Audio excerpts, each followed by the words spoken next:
2012 à 2020 bokk na ci. En tant que ministre des finances. maa ngi gis Abdourahmane Diouf di insinuer di rappeler ni. ci Amadou Ba la ñu jëlee sunu économie en partie jox ko nasaraan. parce qu'il faut ci diagnostic bi faaw nga noter lu bare.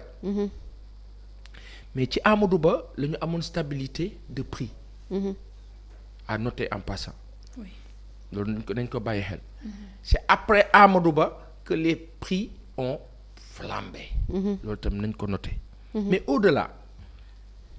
c'est le moindre mal si sama gis-gis ba gàtt nag sama bu nu kenn mere sunu ay limites la noo waxee. xam nga kenn xamut lépp. dëgg la ñun danoo wax rek fi ñu toll mooy fi ci sunu ay kàddu ya ndaw di si jéggalu sax bu dee ñu ngi laal ay mag yi toog di noo xool ak ay kilifa. am na nag ñoo xam ne dañuy seetaan xam li xew lépp. di nu déglu. booboo loolu léeg-léeg damay wax bu mu yàgg ma tiit xalaat loolu. dëgg la maanaam ñi xam li xew. toog di nu seetaan. waaye nag ci biir li la ñu xam ñoom amaana as tuut yëg nañ ko ci. ma wax la ni la dafa am benn carte boo xam ne Nabucor Mami Sam France da kaa téye fii am beneen carte boo xam ne Sénégal da kaa téye fii. Sénégal c'est le peuple actuellement qui met une pression forte di déglu nag beneen carte bi France ko yor di lijjanti ay intérêt moom. te ci lijjanti boobu nag lay organiser woo di teg di dugal di génne. billaay Abdou Fall nag boo bàyyiwul porte bi buntu bi boo ko bàyyiwul Abdou Fall billaay Abdou Fall buntu bi baa ko bàyyiwul daan nu dégg nag daan wala nu arrêté émission bi nu dégg nu wala nu xam ne noo def buntu bi Abdou Fall baal buntu bi. Abdou Fall sunu wóllëre bi baal buntu bi Mbay Anta moo ko daan def Abdou nag mu ngeeg buntu bi ci soo ba tey mu ngeeg buntu bi Abdou baal buntu bi Abdou laisse la porte. please tey Mbay Anta ne ko fi yaay jël lépp. don't make noise with the door please jàpp ci waay c'est que nag Abdou est-ce que xam nga Abdou dama kaa xaw a rus. waaw malgré tout comme ñëpp sama waay la ndeysaan. wallaay si mais. parce que moom boo ko njëkkee gis reetaanam ngay njëkk a gis moo tax. te xam nga moo Abdou Fall la gën a neex ci kër gi. lan loolu ngay wax nag ah du ngeen laaj lu tax ma taamu ko. Abdou Fall la gën a ñu yemadi foofu rek du ngeen ma laaj lu tax ma taamu. mais Abdou est-ce que xam nga kuy Amadou Ba. est-ce que xam nga ni biir APR Benno Bokk Yaakaar c'est l'une des rares personnes boo xam ni opposants yi sax dañu xaw am kersa parce que il est consensuel mën nga ko reprocher gestion mën nga ko reprocher lu la neex mais la personne est consensuelle maanaam équilibre mën na wax ak ñëpp amaana Macky Sall président bi su jëloon keneen opposition bi dina gën a radicaliser wu mais kii nu jël nii problème bu mag la ci opposition bi moo tax opposition bi xarañ plus lanu xarañoon non faw nu gën ko xarañ waaye xarañ bi nag waxuma xarañ xëtër de xarañ ab xel pour mën a lijjanti situation bi ndax li wóor ba wóor le président Macky Sall déroule le peuple observe l'opposition se bat Dieu a son agenda lii moo la quadruplé bi xulil le président Sall déroule le peuple attend dégg nga wax bi l'opposition se bat Dieu le tout-puissant Allah sunu borom il a l'agenda waxuma sax son agenda waaye l'agenda moom rek a xam liy xew li war a xew Mami Sam borom bi rek a xam wallaahi waxal ci borom bi aw kenn du moom de moom kun fa yakun moom mi nga xamante ne bu ne kun heure bu ko bëggee ak saa yu ko soobee noonu lay demee sunu borom mi nga xamante ne moo yor kàttan di fal ak di folli di dooleel ak di rocci kàttan heure bu ko neexee te saa yu ko soobee te du laaj kenn xalaatam moom mi nga xam ne du wuute ndax sunu borom rek a dul wuute nag doomu aadama mën naa wuute lu ne mais sunu borom du wuute dara ndax moom moo fekkee lépp c'est le seul et unique juge te itam nag xam nga lu ma ci gën a neex ci yëf yi Pa Assane sunu borom dafa mën a ànd ak pat te li muy faj dina ko faj de naam heure bu mu ko neexee te du bind ba pare effacé li mu xës ba rëdd moom ala kulli al na la leer ne yow Pa Assane Seck lu la nit ñi bëgg-bëgg loo rafet xel li nga xamante ne fa nga war a jaar mënoo cee mucc ndax koo koy kun fa yokkun kenn du moom kenn du moom déedéet moo la kenn ki. l'unique. super merci à toi ma grande wax nga ci borom bi tagg nga ka yàlla na la yàlla fay yiw bette la ci xéwal yu romb sa njot amiin yaa rabbal ñu bokk. yàlla na la sa borom kër woo ngoon amiin ñu bokk lépp. waxtaan ak aw rek mu gaaw lool amiin amiin yaa rabbal alamin. nga naan madame Diop Diagne Seck Ndaw Sall Diallo ba mu ci mënti doon yàlla na ko yàlla def te mu jig la dëgg la amiin. ku ne ki nu wax.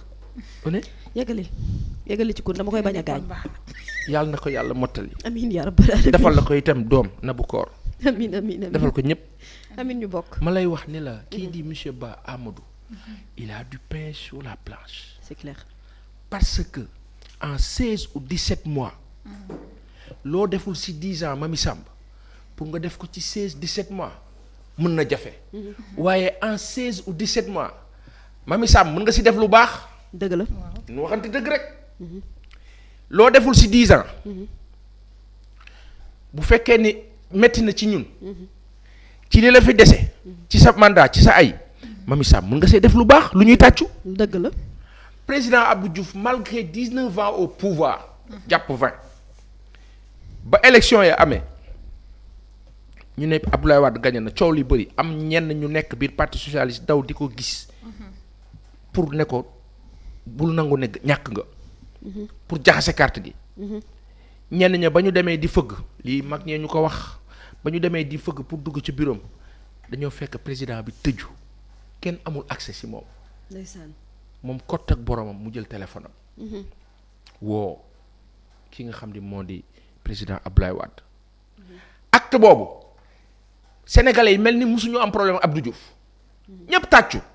ne billaay moo gore mu rafet lool ci noblesse bi. président Abdoulaye Wade ñëw ne ko doom a gën a gore jox ko avion ne ko demal gérer ma mission ya baa fa jóge u dem France noppalu ko rafet na loolu la ñu bëgg a doxal nag ci jamono bii te Sénégal mooy réew boo xam ni yàlla dafay wàcce barke am ay intérêts stratégiques ou géostratégiques et géopolitiques des enjeux colossaux am dëkk boo xam ni daf fi am wàll Sénégal jaral ko lu ne ci jàmmi Sénégal nan ko wax te nit ñi xamee ko noonu am na koo xam ni Milan bëggul Sénégal yëngutu maar di taali kenn ñaanu ko yàlla bu ñu ne woon bëri tey ni coow am na fi Russie ngi taxaw nee ci wet gi di déglu te am na loo xam ne Russie bëgg ko moo tax Sénégal enjeu yi fi nekk bu yëboo ñuy jàpp di julli di ñaan sunu borom mu fi wàcce jàmm te étincelle bi mën na jóge fu nekk moo tax président Sall Macky xaw ma lu ko jëloo décision nommé Amadou Ba c'est la personne qui lui fallait ci li fi des ci mandat ñenn ñi nag nee nañ Amadou Ba dafa risqué président Macky Sall use ko ba pare sànni ko fële am ñu ko wax ndax président bi day forcer 3e mandat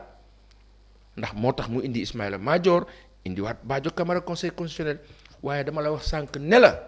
agenda bi sunu borom moo ko yore te agenda bi mooy roof baax yi di nga jël décision teg sa plan ba bis ba yàlla roof la rukkut kuut xam nga rukkut kuut na bu xamul rukkut kuut xamoo rukkut kuut laajal internet yi lan moo la rukkut kuut lan mooy rukkut kuut laaj leen ko Mamy Samb laajal ma Mamy laajal Mamy dimbali ma neel internet yi lan mooy rukkut kuut nu wax leen ko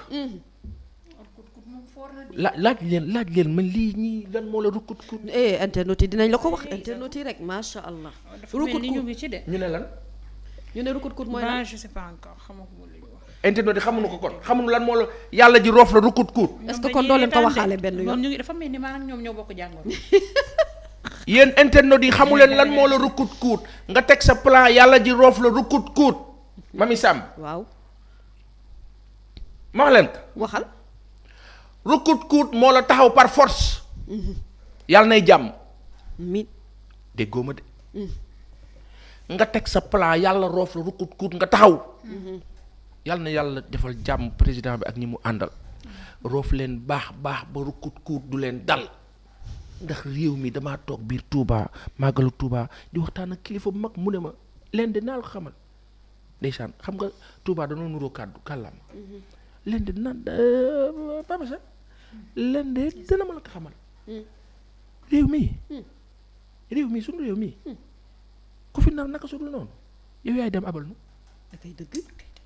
loolu moo la rukkut kuut mu ne fii jàmm rek fi am jàmm rek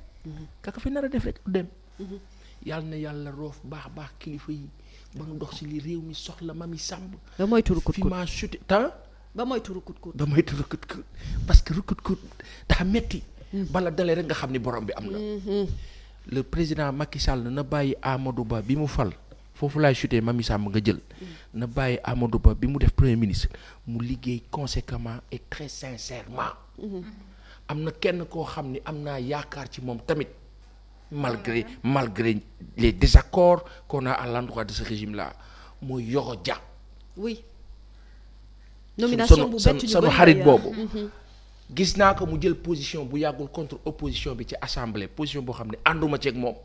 parce que dafa jàpp ni opposition bi seen taxawaay dafa virulente dafa ànd ak violence et que il ne fallait pas à la limite près que j'aurais aimé buy def analyse ba mu départ ca source ba la waral loolu lu tax opposition bi am taxawaay boobu parce que dañ leen play game maanaam dañ leen forcer loo xam ne du woon yoon. dañ leen bëggoon a maanaam teg xel nu lànk ko donc incidence booy régler problème doo départ ci conséquence da ngay dem ca cause door a wàcc waaye en passant ni ma xamee Yoro Dia man Yoro maa ngi laa nuyu ba baax c'est aussi une personne consensuelle noonu la ma ko xamee maanaam bu coow amee Yoro de xamewuma ko def lu bon yàllaa ma tiim xamewuma ko plan lu bon li ma xam si moom mooy bu coow amee toujours il est attentionné à dire attention Mamy Pa Assane kaay leen nañ leen wax loolu su fekkee Yoro mu ngi ci tànk yooyu ba tey laa wax mën nañu am yaakaar ci ne au-delà de la communication qu'il gère pour le président de la République ak son régime dina am benn sens bu noo demee parce que tey réew mi kenn mënu fi wax ba indi fi benn conflit boo xam day jaxase dëkk bi intérêt yi enjeux yi dafa bare te bu jaxasoo nasaraan day ñëw gàddu sunu business nasaraan dafa soxla sunu ndox soxla sunu ay ressources Mamy Samb gàddul merci beaucoup merci Pa Assane nga ni lan rukkut kuut waaw kay ajaratu Mamy ayca gouvernement bu bees fi ñu samp Amadou Ba ak son nouveau gouvernement ndax mën nañu faj li nga xamante ne mooy jafe-jafe yi nga xamante ne moom la askan wi di dund actuellement et est-ce que aussi la nomination de Amadou Ba ak yenn ci ay ministres yi ñu seetlu ku ci mel ni le tailleur de la constitution Ismaïla Madior Fall ak ñeneen ñi ci des Mame Mbaye Niang on peut citer tant d'autres est-ce que nekkul le gouvernement n'est pas politique est-ce qu'on va pas vers un combat ci 2024 ok yow sa papa wax na dëgg nag da nga mën a laaj te laaj yi ngay dajale dafa bari léegi xaaral ma njëkkee ci fale que ma sànni la xeer boobu xam nga ne du ma la baalee noonu yow ndax ma yow déjà dañoo am contentieux mais bon Nabou pour répondre à ta question ñu ñëw ci déjà Amadou Ba âgé de 61 ans homme d'État inspecteur des impôts et domaines ancien ministre de l'économie des finances et du plan également premier à occuper ce poste après restauration bi amoon en décembre dernier quatrième premier ministre après Abdoul Mbaye, Aminata Touré, Mohamed Boun Abdallah Dionne, Amadou Ba, ancien directeur général également des impôts et des domaines, responsable Alliance République bu parti Macky Sall depuis des années. C'est l'un des compagnons de Macky Sall yi nga xamante ne occupé nañu ay postes yu important ci yenn ancien gouvernement yi te bi ñu ko jëlee ci poste yooyu mu nekkoon dégguñu ci mu wax dara lu ñaaw. C'est quelqu'un qui a toujours affiché un profil bas loolu moo tax li Pa Assane di wax ci ni nga xamante ne moom mooy jëmm ji Amadou Ba en réalité nekkul woon sax sur la liste ñi xalaatuñu ko woon sax pour mu nekk premier ministre c'était pas quelqu'un qui était pressenti parce que li ñu doon xaar waaw li ñu doon xaar vraiment c'est-à-dire pour la personne de premier ministre c'est-à-dire ay tour comme Pape Diop génn na fii comme Idrissa Seck génn na fii xalaatoon nañu ñi nga xamante ne maanaam dañoo transhumé yëpp les transhumants de dernière heure que ñooñu xëy na peut-être ñoo gënoon a am profil en tout cas ñoom la ñu gënoon a ressentir pour ñu nekk ci poste premier ministre bi Mimi Touré sax wax nañu ne xëy na dafa gedd assemblée nationale parce que mu ngi doon séentu neexal boobee ngir ñu falaat ko premier ministre donc xam nga réew mi moom ku nekk da ngay analyser rek ak ni nga xamante noonu nga ko gisee mais vraiment Amadou Ba surprise la ci ñëpp nekkul woon koo xamante ne moom la ñi doon xaar pour le poste de premier ministre, mais en même temps ci ni ñu ko xamee maanaam ci jaar-jaaram ak ci ni koy yàlla bindee maanaam ci jikkoom ak yeneen yu ni mel, jàpp nañu ne c'est quelqu'un quand même qui s'est communiqué, qui s'est échangé, et puis ku am expérience. Xam nga Pa Assane, bu ñuy ñaan lu ñuy ñaan dañuy ñaan yàlla ñi nga xamante ne ñoom la ñu fal ñu nekk fa ci poste ministre yi 38 ministres yi nga xamante ne nommé nañu leen lépp ñu doon ay homme d'état, parce que homme d'état moo jafe. ñu bëri dañuy yaakaar ne occuper poste noonu la, mais en fait il faudrait jikko bi nga xamante ne moom moo ko war a undu yépp pour que yow ñu mën a wax ne vraiment tu es un homme d'état dans le vrai sens du terme. Aujourd'hui am na 14 ministres yu bees yoo xamante ne dugg nañu ci gouvernement bi, am na ñeneen ñoo xam ne dañ leen reconduire, ñeneen ñi dañ leen a muter ci yeneen ministère. Et puis li ñu ci seetlu ci gouvernement bi, maa ngi gis sax d'ailleurs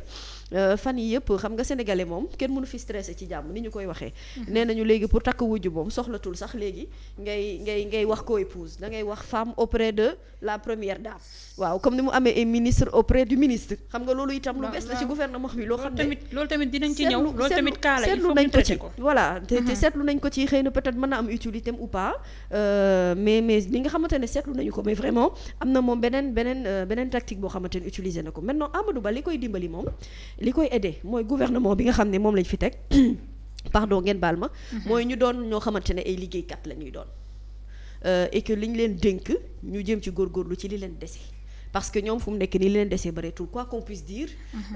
Moi yi nga xamante ne moo fi des ci wàllum gestion, moi personnellement je ne pense pas que lépp loo xamante ne liggéeyuñu ko fi woon pendant année yi fi nekkoon yëpp mën nañ ko def ci laps de temps bi gën a ndaw, mais nag mën nañu fexe dem bi rafet. Après nag beneen revers de la médaille bi nga xamante ne moo ci am mooy nit ñi dañu jàpp ne Amadou Ba dañu ko nommé parce que justement parcours bu mu am ak ki nga xamante ne moom mooy chef de l'État, et c'est un bon profil également pour mu nekk directeur de campagne ci élection 2024 yi ñu jëm. Est-ce que réellement am na poste yoo xamante ne ay poste politique la, mën nañu ko jàpp su fekkente ne gis nañu ci gouvernement bi koo xamante ne par exemple c'était un peu quelqu'un qui était perdu un peu dans toute cette classe politique là, c'était Mame Mbaye qui revient pour occuper le même poste bi nga xamante ne moom moo fa am ministre du tourisme, delluwaat ci mbir moom mën nañ ko étudier. Est-ce que aussi discours yi muy tenir bu yàggul dara ci par rapport au troisième mandat, bi ñu nekkee ci période législative yi. moo tax resta li ñëpp di njort mooy est-ce que décision wu indiwaat Mame Mbaye, indiwaat Aly Ngouille, indiwaat Ismaïla Madior, est-ce que nekkul c'est pas politique aussi? waaw parce que moi j'ai l'impression que ci gouvernement bi en fait le président de la République Macky Sall, il a voulu faire revenir ses hommes de confiance. Mahmoud Saleh, même s'il n'est pas ministre, il est dans le carré du président de la République le plus proche. Aly Ngouille Ndiaye, il a fait son retour, te c'était quelqu'un quand même bu defoon ay résultats, surtout ci wàllum politique, dafa am poids politique bu am solo ci base am nga xam ne fa la nekk. Ki nga xam ne moom mooy Mame Mbaye Ndiaye, effectivement déggoon nañu ko période bi ñu nekkee ci législative yi mu am benn position bu quand même radicale ci li nga xamante ne moom mooy posture troisième mandat bu nit ñi d'ailleurs d'accordul ci point de chose, mais tax na dellu si waat na également dans le gouvernement. Donc je veux dire que am na ci ay nit ñoo xamante ne ce sont des hommes de Macky Sall yu ñu retrouver ci gouvernement bi. Donc notamment c'est clair que buy constituer benn gouvernement ci li ko desee à quelques 18 mois de 2024 dina ut ay nit ñoo xamante ne ci wàllum politique en fait loolu maanaam benn certaine récompense la buy joxe loo xamante ne ñëwagul, loolu nit mën nañu ko analyser noonu. Mais li ci am solo mooy aujourd'hui il fallait que déjà gouvernement bi tàmbali waat liggéey, parce qu'il y a eu tout un processus boo xamante ne toog nañ ci période bu yàgg boo xamante ne en fait nit ñi liggéeyatuñu, avancé tuñu, parce que lii teguñu ko woon, te tant que teguñu ko duñu mën a liggéey, duñu mën a jëm ci li ci des. Léegi li nga xamante ne nag mooy taxawaayu opposition par rapport à ce nouveau gouvernement, c'est justement de suivre action gouvernementale yi. Est-ce que pertinence u yenn poste yi ñuy wax en réalité dina traduire résultat yi nga xam ne moom la ñuy séntu ci ginnaaw, parce que li ñuy kaas lépp mooy di nommer ay ministre am benn train de vie de l'État boo xamante ne xëy na nit ñi supporté wuñu ko, et au-delà de tout cela bu ñu ko weesoo également maanaam askan wi gën a sonn ci mbir yi duñu gis benn avantage, duñu gis benn yokkute. Pour régler problème u inondation yi il a fallu peut-être mettre 2 ministres, pour régler problème u enseignement supérieur également pareil, il a fallu changer également ministre de la femme, changer ministre bi nga xamante ne moom moo yor wàllu emploi des jeunes, am yeneen yu mu ko ci toftal, entrepreneuriat par exemple lu bees la woon loo xamante ne dañu ko yokk ci ministère boobee, xëy na pour gën a dooleel li nga xamante ne moom mooy xëyu ndaw ndaw ñi nga xam ne dig bi bari na ci ay nombre d'emplois yu ñu waxoon ne moom la ñuy jox ndaw ñi te ba léegi yëf yi bougé wul ma nga tagga témbe ci wàllu woowee et puis également li nga xamante ne choqué nañu bëri dans ce gouvernement faut le dire mooy le fait que ñu dindi Matar Ba ci poste ministre des sports pendant que ñu ngi jëm également ci li nga xam ne moom mooy mondial bi ak résultats yi nga xamante ne Matar Ba def na ko ci Coupe d'Afrique bi ñu bëri dañu jàpp ne mënoon nañu ko fa bàyyi mu yeggali liggéeyam ci mondial bi ba mu jeex d'autant plus qu'il est là dans le système depuis alors pendant ce temps aussi am na ñoo xam ne dañu jàpp ne Matar Ba dafa yàgg ci poste ministre des sports am na keneen ku ko waroon a wuutu oui daf ci yàgg il a occupé ce poste depuis des années et des années yàgg ci tamit di liggéey est-ce que on n'essaie pas de justifier Matar Ba mais bu ci yàggee tamit di def ay résultats c'est bien mais bu fekkee ni aussi comme il n'est pas man noonu laa ko mën a jàppe il n'est pas très politique parce que Matar Ba doo ko gis ci wax yeeg tontu yeeg yi nga koy gis ci plateau yi bariwul bu dul dans le cadre du sport doo ko gis ci yenn yooyu est-ce que aussi tamit folli gi ñu ko folli tamit c'est pas politique teg fa keneen mais justement on n'a pas besoin d'hommes politiques ci poste bu mel ni ay sport d'ailleurs justement on n'a même pas besoin de politique pour être ministre en vrai parce que la vérité mooy pour nga nekk aujourd'hui un ministre occupé poste bu ni mel il faudrait que département bi nga xam ne moom la ñu lay dénk ministère bi ñu lay dénk yow nga am ci ay compétences nga am ci ay xam-xam mu bañ a doon loo xamante ne justement c'est politique parce que problème mu Sénégal bi yëpp problème mu politique la tout est politisé autant dans le gouvernement autant dans la démarche autant sur plein de choses yoo xamante ne ni politique bi dafa jiitu nekk à la base nekk au fond de tout et tant que ñu ngi réfléchir noonu du ñu gaaw a mën a régler li nga xamante ne moom mooy les problèmes de l'heure politique dañu koy def ci période bi nga xamante ne ni maanaam mooy yelloo wàllum politique dañu toll ci ay élections nga soxla ay hommes forts yoo xamante ne xëy na ñoom ñoo lay teewal ci yeneen yu ni mel te parti bi boo ko créé mais justement il n'y a pas seulement que les ministres qui doivent faire ce travail-là les ministres sont chargés ñu liggéey ci li nga xamante ne moom mooy les questions de l'État ci département yi ñu leen dénk bu fekkee da nga soxla politique am nga parti politique pour loolu ci biir parti politique yooyu am nga ci ay leaders forts yoo xamante ne normalement war nañu mën a porter le combat wala la communication en période électorale te politique dafa war a yam ci période électorale kese te période électorale ay fan la ci calendrier bi nga xamante ne mooy calendrier républicain bi donc mënuñu consacrer 365 jours sur 365 jours à la politique il faudrait essayer ministres yi nga xamante ne nommé nañu leen ñu nommé leen ci seen ay domaines de compétences di également permettre à ce que puisque le premier ministre est là ñuy mën di évaluer li nga xamante ne moom mooy liggéey bi est-ce que am na yokkute ou pas est-ce que les résultats sont là ou pas et surtout est-ce que askan wi gis nañu seen bopp ci li nga xamante ne moom mooy doxalin bi bon déjà Amadou Ba ni ñu ko teeroo baaxul j'ai vu je pense qu'il y a une manifestation ou en tout cas am na ay bandeaux rouges wala ay morceaux yu xonq yu ma gis tey ñu takk je vais revoir un peu plus l'info yoo xamante ne dañu ko koy teeroo et puis dans plusieurs secteurs également que ça soit de l'enseignement entre autres les gens attendent à ce que yëf yi mu bañ a indi yeneen yi tolof ñu ngi jublu ci rentrée scolaire d'ici quelques jours et dañu bëgg justement comme moom ni mu ko waxee cette réalité de ubbi tey jàng tey mu doon lu opérationnel pour ça il faudra travailler sur plein de choses les abris provisoires il faudra revoir le système éducatif il faudra également ñu xool wàllu enseignement supérieur naka la ñuy def ba yenn manifestation yeeg yenn casse yeeg yenn grève yeeg yeneen yu ni mel yi nga xamante ne mu ngi fii et c'est des questions de l'heure urgentes à régler que gouvernement bi taxaw ci wàllu woowu. effectivement merci Fassane waaw ayca xam nga dafa am comment on appelle fii mam yi nekk. waaw foofu baax la mooy nan la ñuy def ba Sénégalais yi respirer. souffler tuuti am tuuti comment on va dire ça am tuuti yaakaar. Espoir, hope. Alors, il y a quelque chose qui n'est pas facile mais qui peut l'être. Oui. Monsieur Ba Amadou dafa nekk ak benn président bu ñuy wax Macky Sall. buy jeexal mandat son dernier mandat inchallah. Monsieur Ba Amadou si le président insiste à faire un troisième mandat bu boobaa ci leen Sénégalais yi di jël décision ci Amadou Ba bis bu président Macky Sall ne damay def troisième mandat ñaaray am Amadou Ba day ànd ak moom ñu daanondoo wala Amadou Ba day taxaw ne loolu mënul nekk te li nu dégg ci weewu bëy wala bokk li nu dégg daal li ñu for di ngeen fort. waaw dafa mel ni président bi dafa bëgg a dem ci loolu mel ni daal ku koy wax ne ko bul def affaire bi moom bugg kaa dégg waaye fii nag réewum Sénégal la fi waay di def boo àndut ak askan bi compris ma ne waaw. réew mii la fi waay def boo àndut ak askan wi këlbatiku laa la wax troisième mandat mënu fee ne donc président Sall su fekkee ni dafay insister ci loolu mais yàlla ñu yàlla may fekkee tal ça va pas marcher mooy que soit il y a un vœu de pousser les gens à réagir dans un sens te loolu du jàmm réew mi moo tax ma ne la yàlla am na rukkut-kut parce que réew mi kenn du ko taal te ñi nga xam ne ñooy ŋànk décision ba di ministre de la justice qui avait soi-disant tailladé nanu baal kaddu gi tailladé pour dire qu'il avait structuré en tout cas et la constitution et toutes les questions liées à ce mandat-là monsieur Fall Ismaïla Madior di nit ko baax ku ñu xam humainement nit wax dëgg yàlla humainement c'est excellent et émérite professeur de l'université Oui. que moi personnellement ak ñenn ñi on ne comprendra jamais dans la vie il y a certains actes quand on les pose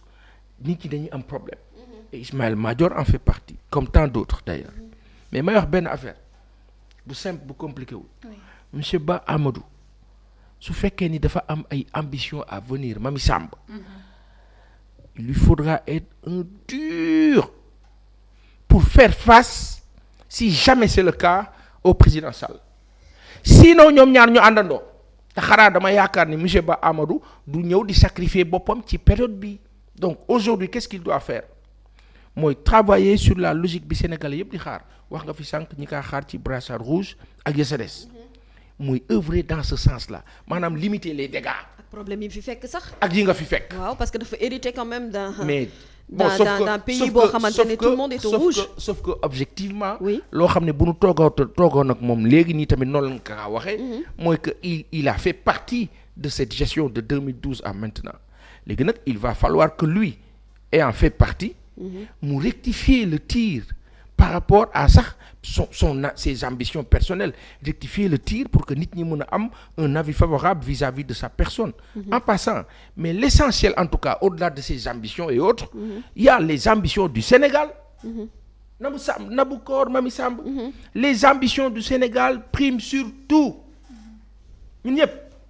te monsieur Ba Amadou ak président Macky Sall Mamy Samb ci sens boobu la ñu war a dem mooy jiital intérêt sénégalais yi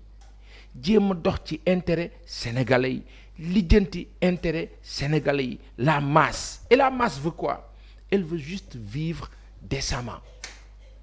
la masse Mamy Samb dafa bëgg di xëy di ndékki di añ di reer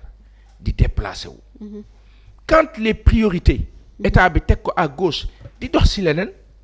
mais mooy jur échec bi toll fii ba tey nga dem ba mu dese la quelques mois nga ne by force di nga rectifier le tir pour mën a amaat une image sachant que rectifier le tir ou pas le président Sall devra partir inchallah donc au-delà les ministres nag yi mu jël ministres yi moom peut-être lenn lañ ci mën a wax mooy pléthorique nombre bi Mamy Samb la dernière fois j'ai un pote qui m'envoie un message qui me dit pour 89 millions d'habitants en Allemagne ils ont 15 ministres après ñenn ñi fii ci nguur gi nga laaj leen ñu ne la non mais réalité yi du benn lan mooy réalité yi du benn quand je prends l'exemple de Birame Faye sunu xarit bu nit bu baax boobu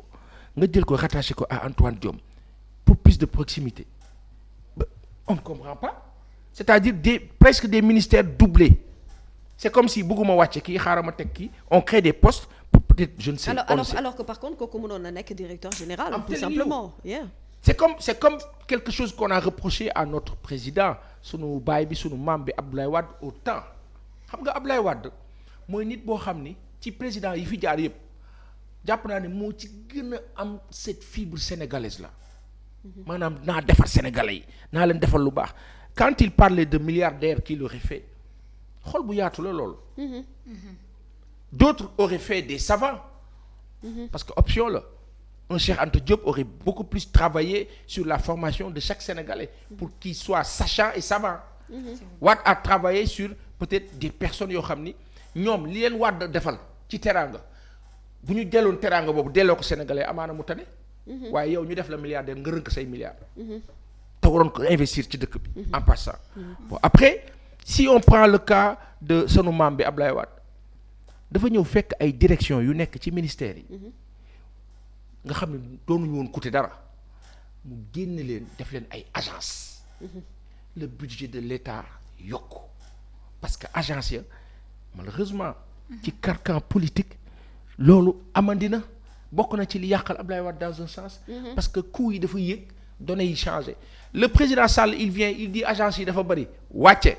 malheureusement mu dawal tuuti changé turu agence jëlaat ay nitam parce que politicienne bi moo leen di yàqal tout le temps. et malheureusement ça n'a même pas marché. oui le résultat est. faw nu casé Mamy Samb Pa Assane Nabou Cor te tant que ñu ngi ci politique bi. maanaam il faut ñu respecter ay deal politique. faw ñu respecter ay deal politique après deal politique boobu mais day tegu ci kaw priorité Mamy Samb. bu si tegoo mais liggéey bi day faussé. après bu faussé mooy indi nag nan laa ko mën tuddee baal leen ma kàddu gi ay fen. ay fen du am rak du am mag xulil ay nar du am mag du am rak maanaam warut a exister léegi nag boo ko exister lee di ko wutal rak dugg te boo fàttali ko magam newu fi gën a dugg donc bu mu exister na dëgg rek di am Mamy Samb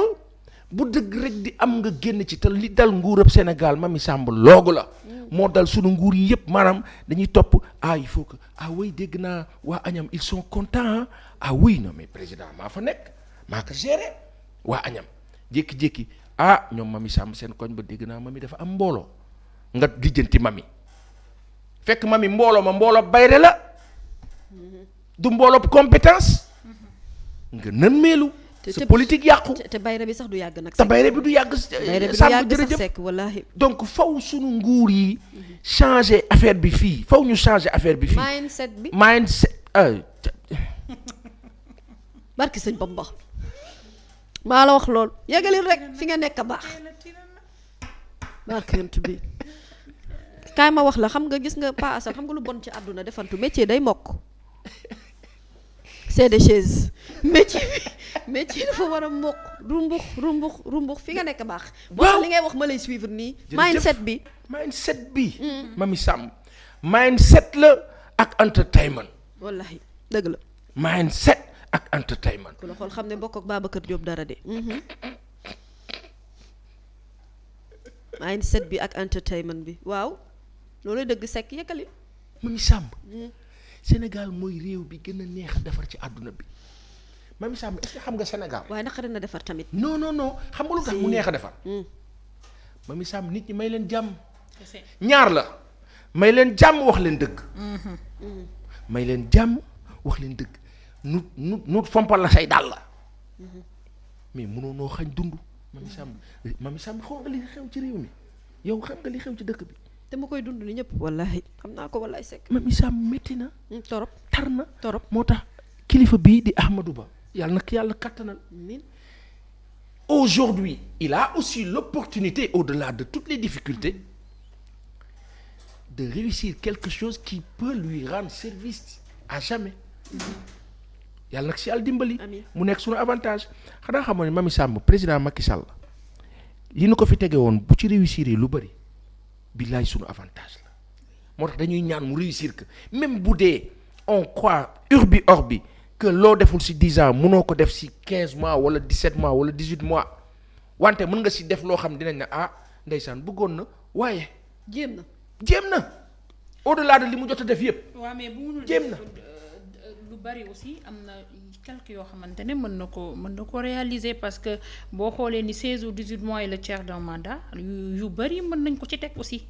parce que mën nañu jàpp que ni 16 wala 18 mois rek tuuti na. tuutiwul ci fekkee da nga pare. pour liggéey il faut Mamy Samb. il faut juste des décisions fortes. oui tu sais c'est quoi les décisions fortes. na ma gën a xam. xam nga lan moo la décision forte. moo la lan. priorité sénégalais yi. Mamy Samb Nabou Cor. oui. tey yaa ngi dem coupe du monde. incha allah yàlla ñu fa yàlla yóbbu ci jàmm. amiin 7 matchs dong la. 7 matchs nga gagné 7 matchs jël coupe du monde Mamy Samb est-ce que xam ngeen lan mooy Sénégal jël na coupe du monde président Macky Sall bii su ma ko jege woon dama naan ko président jëlal coupe du monde bi jëlal coupe du monde ba pare. na la ko jaral jëlal coupe du monde ba pare baa ko jëlee sénégalais yi soufflé nga wàññi denrée yi boo wàññee denrée yi sénégalais yi gën a soufflé nga lijjanti seen xoolaat contrat ba ndox mi baaxul te prix cher na. c'est comme ça qu'on administre une nation pour que nit ñi mën a noyyi mënuloo administrer nation bi ci ay infrastructure à n'en finir nit ñi di dee mënut a nekk da ngay jël coupe du monde bi wàññi denrées de première nécessité yi lijjanti ndox mi lijjanti courant bi lijjanti secteur de la santé du ñàkk ci kanam nga jot Ansoumana Dione mu wax la ci dara est-ce que dégg nga wax bi laata ñuy jot suñu baay bale di Serigne Cheikh Thioro Mbacké mu ñëw ak ñun ci màggal gi réew mi fii la toll Samb Mamy koor nabu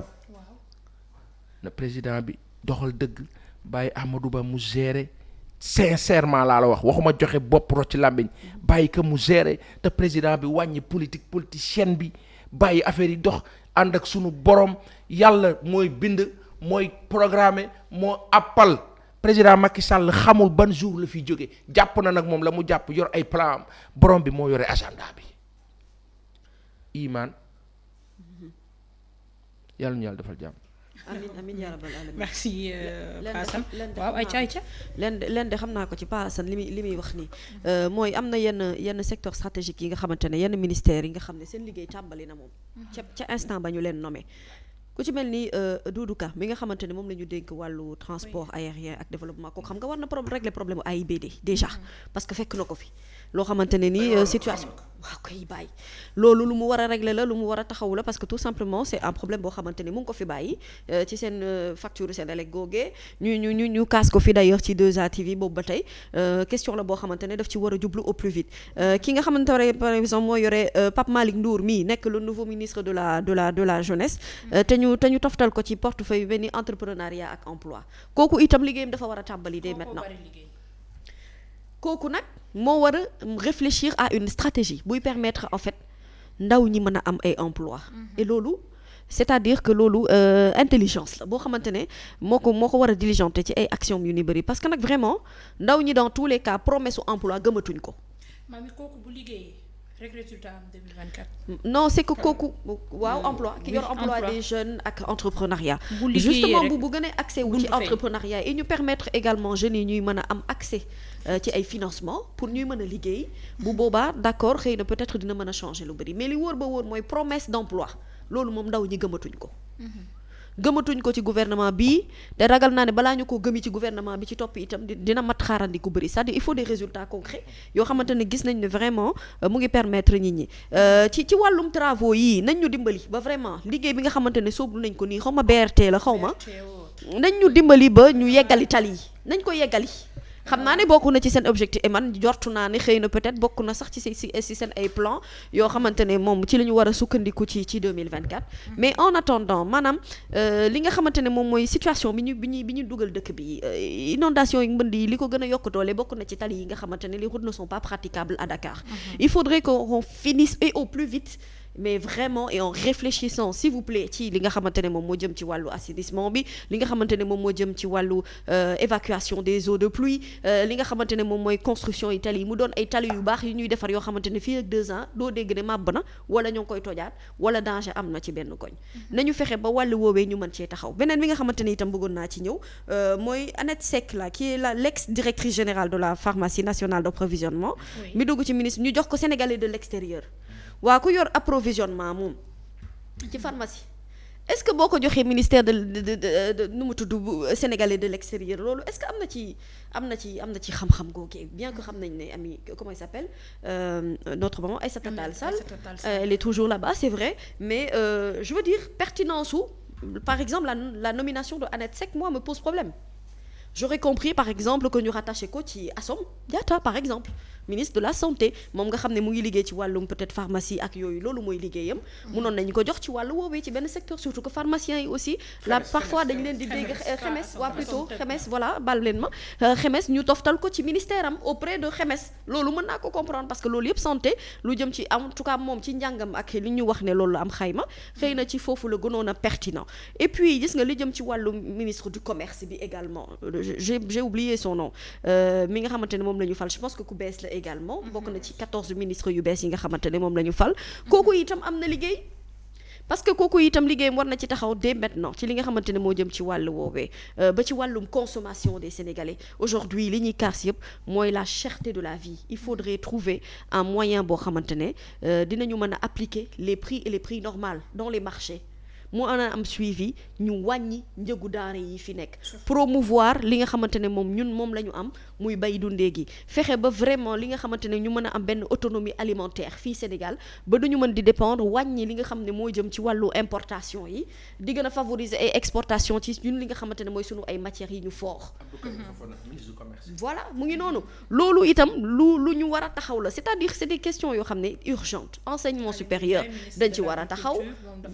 day wax ci lu doon demee ni avant mu ngi noonu loolu yëpp nag du ne rek da ngay ñëw nga sàmm baykat yi wala nga ànd bon il faudrait déjà que mu am benn certaine connexion entre le ministre ak acteurs yi nga xamante ne moom lay liggéeyandoo pour que ñu mën a ut vraiment ay solutions yoo xamante ne ce sont des solutions durables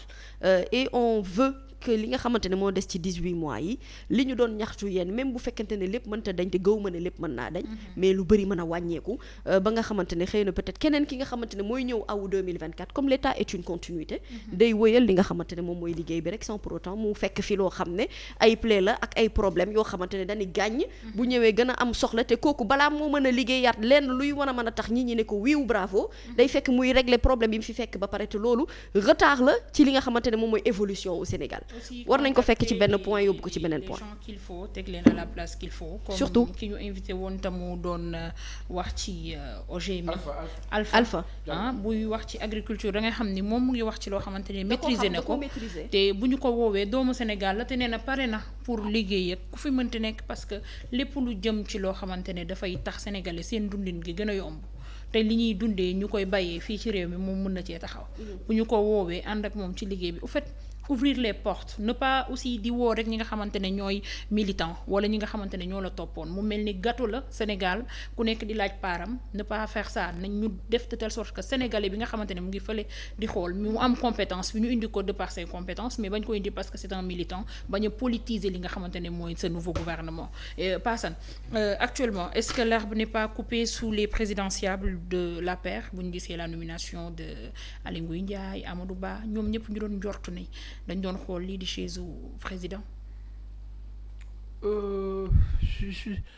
moi je me dis que xam nga léeg-léeg ci limite d'info yi nga am rek ngay mën a wax. d'aucuns me disent ouais président bi dafay jël Amadou Ba utiliser ko et cetera. Moi je fais partie des personnes convaincues que.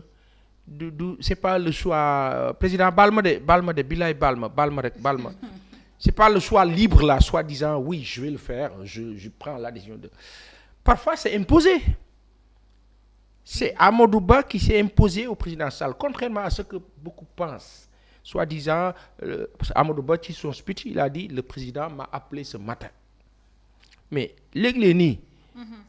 nii nga jël benn décision boo xam ni contexte moo la ko imposé situation moo la ko imposé même les lobbies peuvent influer même des décideurs d'ailleurs peuvent influer nous sommes au Sénégal nous sommes en Afrique les choses ne se passent pas entre nous seulement allez demander aux Sénégalais et tant d'autres au palais présidentiel que font les Français qui travaillent là-bas ils y font quoi vous pensez que dans le cabinet des Occidentaux là à un certain niveau hyper stratégique duñ la fa tegal africain de mun nañ la ko defal ministre mun nañ la ko defal conseiller mun nañ la ko defal mais à un certain niveau non doo fa yegg ñun am na yoo xam ni peut-être ñun dépendul si ñun poser la question à nos autorités qu'est-ce que le palais présidentiel nous coûte par exemple Voilà combien ça nous coûte, par exemple. Si le budget de la présidence dépasse les 80 milliards de francs CFA, Mamy Samb lu ko waral lu tax Ablaye Wade était à 52 milliards 3000 milliards de dettes yu manqué. Le président Sall est à presque plus de 10 milliards de dettes. Dégg nga wax bi. bor yi de moom. Plus autant de budget et des dépenses dispendieuses. lu noo coûté loolu ak loolu moo tax monsieur Ba Amadou faw mu xool affaire bi nu mu kaa gérer léegi nag reste à savoir li coow li bëri yëpp bu nu dawalee benn weer ba ñaar ba ñett dinañ xam ndax président bi daf koo fal bàyyi ko mu gérer wala président bi daf koo fal ba pare nekk ci wetam di ko imposer li mu war a def. en tout cas maa ngi ni di lire ni docteur Abdourahmane Diouf dafa woo opposition bi yëpp à ce que ñu def benn front uni contre une troisième candidature de Macky Sall ndax dafa jàpp ne justement élection wu Amadou Ba bi maanaam président bi dafay xal boppam yoon daal pour candidature boo xamante ne mu ngi koy waajal en 2024. L'opposition sénégalaise a intérêt à s'unir foofu sax yaa ngi may prox ndoll. Malheureusement, cette opposition-là, je vais le dire et le répéter, et hélas, c'est pas une opposition unie. moo tax waa Yewwi Askan Wi dañu war a def attention dañu war a def attention Yewwi Askan Wi et quand on dit Yewwi Askan Wi c'est tous les membres de Yewwi Askan Wi Ahmed Aïdara woo Barthélémy woo Ousmane Sonko woo sanu baay ba Khalifa Ababacar Sall ak ña ca des sanu yaay Aïda Mbodj Malick Gakou sunu baay ba Habib Sy Cheikh Tidiane Youm bu pur sunu kilifa ya Maïmouna Bousso sunu xarit ba ak ña sa des épp faw nu da gis nga si réew am na benn moment boo xam ni Mamy Samb na bu koor day am benn moment boo xam ni you have to jël sa bopp bi nga liggéey si ngeen baal nu ak cër bi ñu leen jox day am moment boo xam da ngay jël sa bopp bi nga liggéey si kilifa yi ne ci opposition bi nañ dajaloo Mamy Samb bu ñu dajaloowul bis dina ñëw ñu jàpp seen fii Mamy Samb te xam nga lan moo la dajaloo mooy waxtaan mën nañ mais Mamy Samb on n'est pas obligé d'être en accord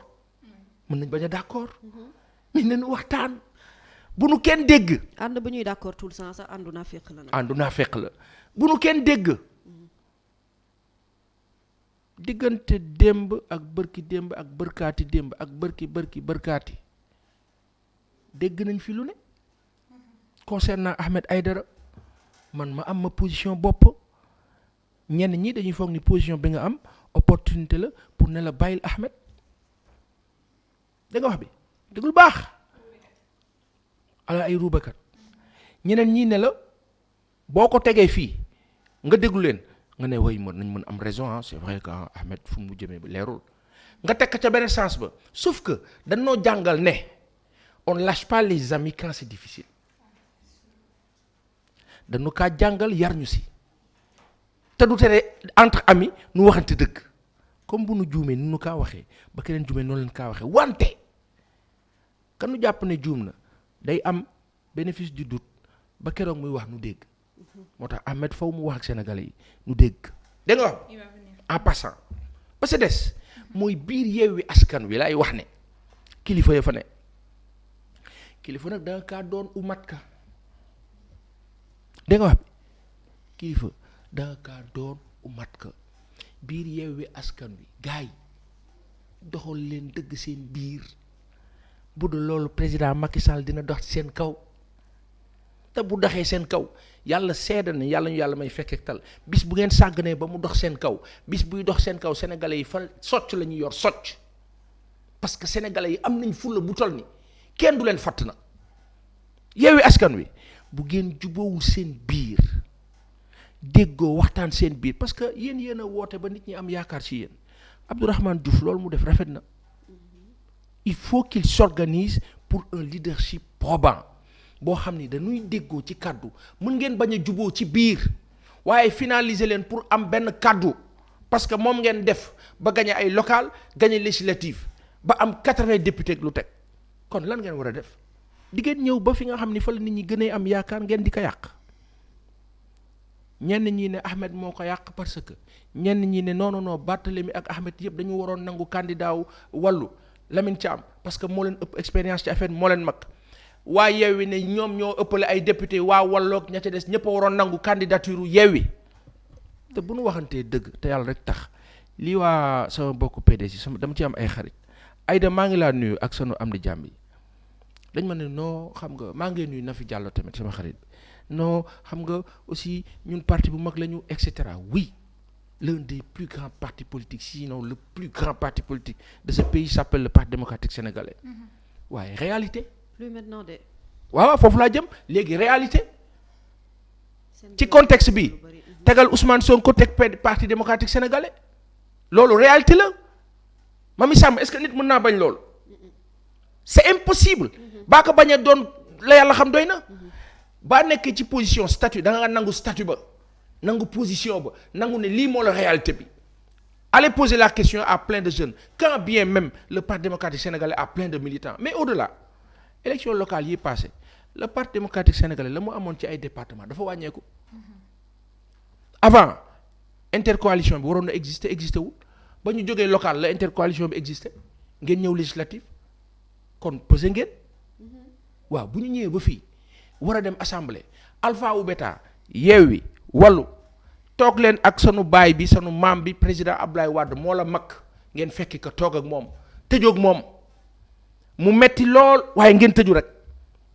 ba am benn candidat mais opposition sénégalaise bi ni ñoo fonctionner nekk di fonctionner lii xew seen biir di dem palais di dem feneen furul palais loolu tam problème la moo tax faw ñu am fula waxtaan xoolante ci ay bët ràññee wante carte bi leer ñi mën a des Yewwi Askan Wi ñi ko mënul dem seen yoon te it kilifa mat kilifa mooy jël les décisions à bon port mënu leen jël ay décisions di sacrifier ay nit ba pare lëlu sa ginnaaw toog di xoole surtout yenn décisions yi bu ngeen ko jëlee da ngeen kaa assumer jusqu'au bout waaye jël ko ne nemm nag toog sacrifier kenn wala ñenn ça pose problème en passant heureusement que Yewwi Askan Wi a une rencontre de presse cet après-midi pour éclairer la lanterne des Sénégalais attendons pour voir inchallah voilà ñu ngi xaar lan moo fay waddee tey dinañ fa dem teewal leen fa comme ça lu fa waddee ci xibaar rek ñu daal di leen koy indil mu ngi ñaaw de mu ngi ñaaw de